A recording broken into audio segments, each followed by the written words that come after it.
Treasure NFT নিয়ে সাম্প্রতিক কিছু নেতিবাচক খবর সামনে এসেছে। বাইন্যান্সে প্রকাশিত একটি প্রতিবেদনে জানা যায় যে ট্রেজার এনএফটি একটি সন্দেহজনক প্ল্যাটফর্ম হিসাবে চিহ্নিত হয়েছে। এই প্রতিবেদনে উল্লেখ করা হয়েছে যে ট্রেজার এনএফটি উচ্চ মুনাফা প্রতিশ্রুতি দেয়। এছাড়াও ব্যবহারকারীদের অর্থ উত্তোলনের সমস্যা এবং সীমাবদ্ধতার অভিযোগ রয়েছে। বাংলাদেশ, ভারত এবং পাকিস্তানে ট্রেজার এনএফটি সম্পর্কে উদ্বেগ বাড়ছে। বিভিন্ন সামাজিক মিডিয়া পোস্টে এই প্ল্যাটফর্মের উপর সতর্কতা প্রকাশ করা হয়েছে। উদাহরণস্বরূপ, বাইন্যান্সে প্রকাশিত একটি পোস্টে ট্রেজার এনএফটি সম্পর্কে বিনিয়োগকারীদের সতর্ক করা হয়েছে, বিশেষ করে ঈদের আগে এবং সম্ভাব্য মূল্য পরিবর্তন এবং ক্ষতির বিষয়ে।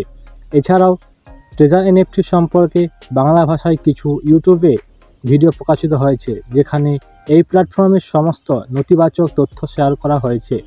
এই ভিডিওগুলিতে ট্রেজার এনএফটির স্থায়িত্ব এবং এর উপর বিনিয়োগের ঝুঁকি নিয়ে আলোচনা করা হয়েছে।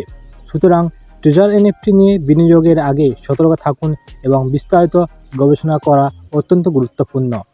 ট্রেজার এনএফটি একটি প্ল্যাটফর্ম যা উচ্চ রিটার্নের প্রতিশ্রুতি দেয়, তবে সাম্প্রতিক প্রতিবেদনে প্ল্যাটফর্মটির কার্যক্রম নিয়ে সন্দেহ প্রকাশ করা হয়েছে।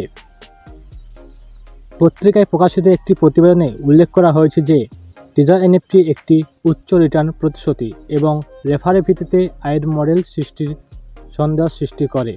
এছাড়া ট্রেজার এনএফটি একটি অফিসিয়াল ইনস্টাগ্রাম পেজে দাবি করা হয়েছে যে সমস্ত উত্তোলনের নিরাপত্তে প্রক্রিয়াকরণ এবং ব্যবহারকারীদের উদ্বেগের কোনো কারণ নেই, তবে কিছু ব্যবহারকারীদের উত্তোলনের সমস্যা এবং অ্যাকাউন্ট ফ্রিজের অভিযোগ করেছে, যা প্ল্যাটফর্মটির স্বচ্ছতা নিয়ে প্রশ্ন তুলেছেন।